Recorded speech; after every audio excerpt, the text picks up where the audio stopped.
Hey guys, so I know that it's been quite a while since I've done a video or any sort of updates on my life, where we are.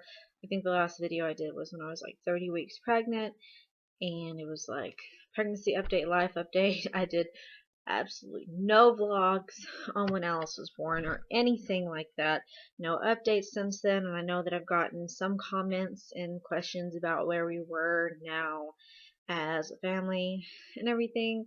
Sorry if the quality's not that great. I'm doing it on my laptop. My phone broke, the screen shattered, and so half the screen doesn't work, so I can't do much on my phone. I have to get a replacement. And my camera, I'm not really sure where it is. I found it, and then my son got a hold of it again, and so I have to find it again. But anyway, so I'm just gonna jump right into where we are now. You know, in some aspects, a lot has changed, and in some aspects, not a lot has changed. First of all, being we moved. We no longer live in the house that we used to live in.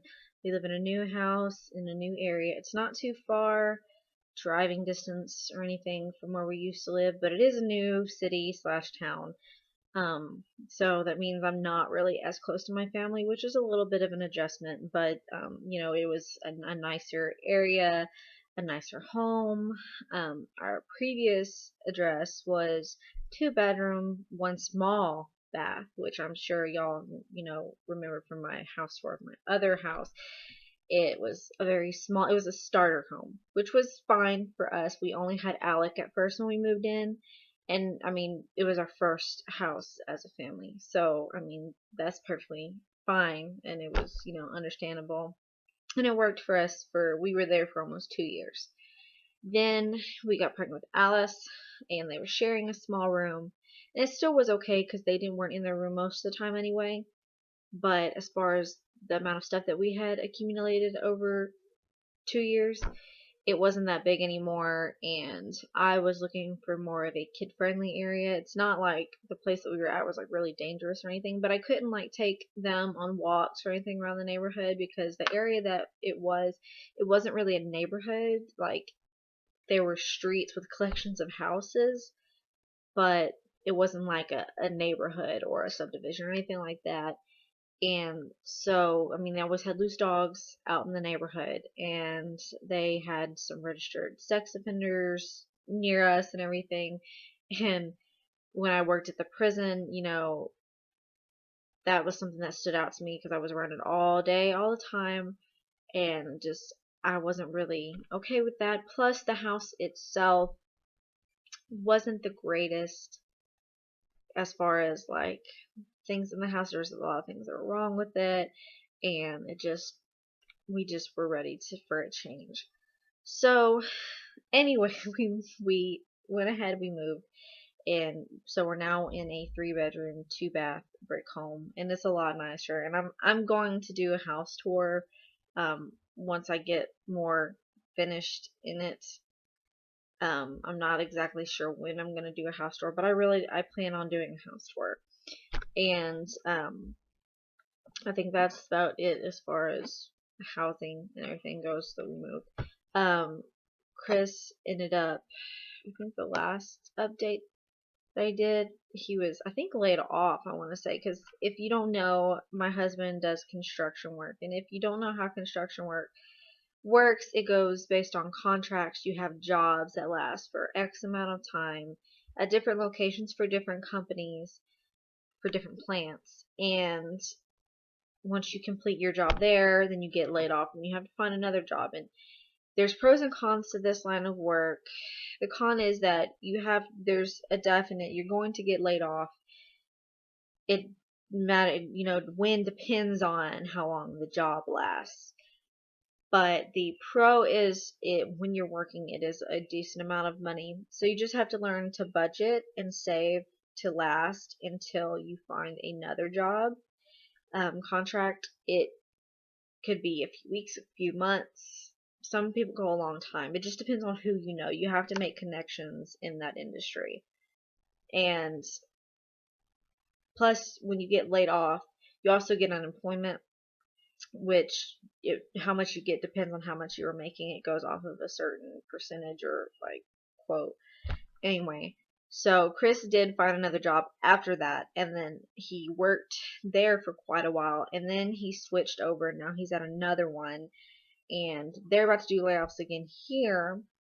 So then he's gonna have to go to another place. But he did find work, and he is working now, so that's good. Also, I'm no longer working. I know for a while there I was working at the prison, and I worked there for about a year, and then I decided to leave. Me and Chris mutually talked about it and decided that that was what was best for multiple reasons. I'm not going to go too much into detail of why I left as far as some things go. It is a very difficult atmosphere to work in, and you don't really realize that until you work there. You're around negativity all the time, and it's not just the inmates that you are around, because that in itself is very difficult, and you work very close with these inmates all the time. And the type of facility that I was at um, housed a majority of sex offenders. That's hard to be around all the time, to read the stuff that they're around and be interactive with them, and you constantly have to be worried about your safety when you're there. um, you When you hear about prisons, you might not know, how it's laid out, how things work, what you're around all the time, the risk involved. There are a lot of risk when you work at a prison, period. How close you are with the offenders, everything like that. Even when you stop working in a prison, because you would think that they don't remember you when you work there or the things about you, but they do, because they don't have anything else to do but focus on you and the other staff that are there. You're the only new faces they see. And I worked at a male unit, and they don't see any new females except for the people who work there. And they will know things about you that you don't think that they should know. They will know what kind of car you drive. They will know your name. They will find out exactly who you are. And a lot of these guys are connected to gangs that have connections to the outside. You do something wrong to them inside, and they could have you killed.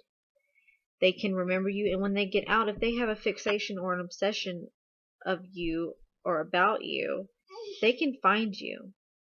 And that's something that also really concerned me with having kids. I didn't want to put my family at risk.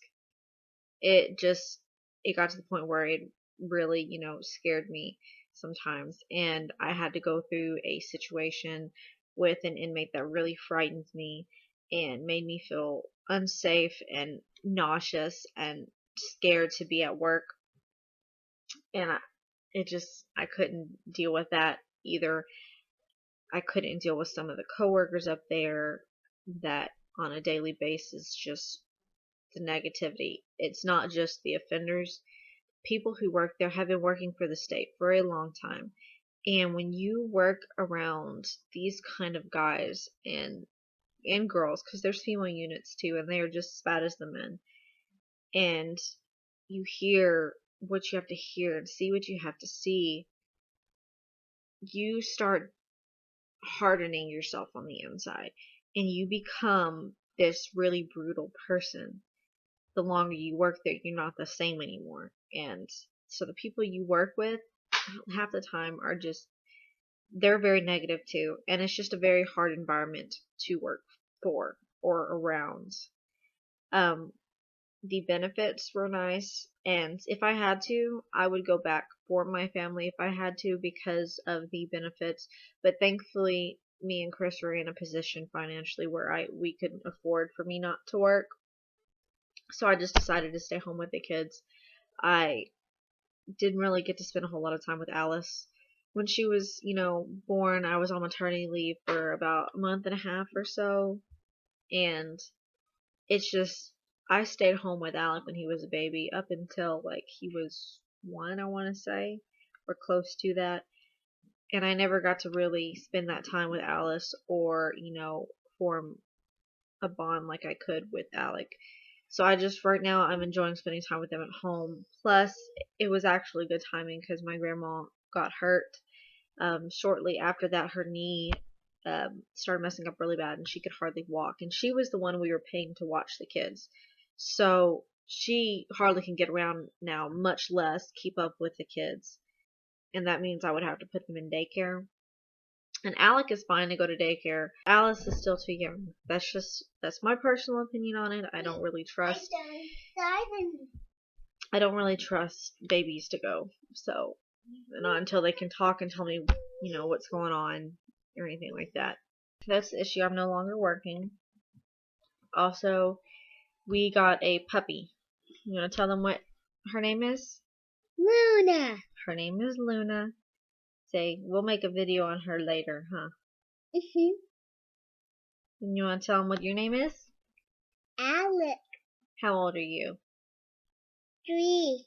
This video ended up being a lot longer than I originally anticipated. Huh. Mhm. So I will try to get this posted, and then I will be making updates pretty soon. I might separate their room tours from the rest of the house. I'm not quite sure yet, but expect some videos in the coming future. Hopefully I can get this stuff posted and post more videos now that I'm home more frequently than what I was doing.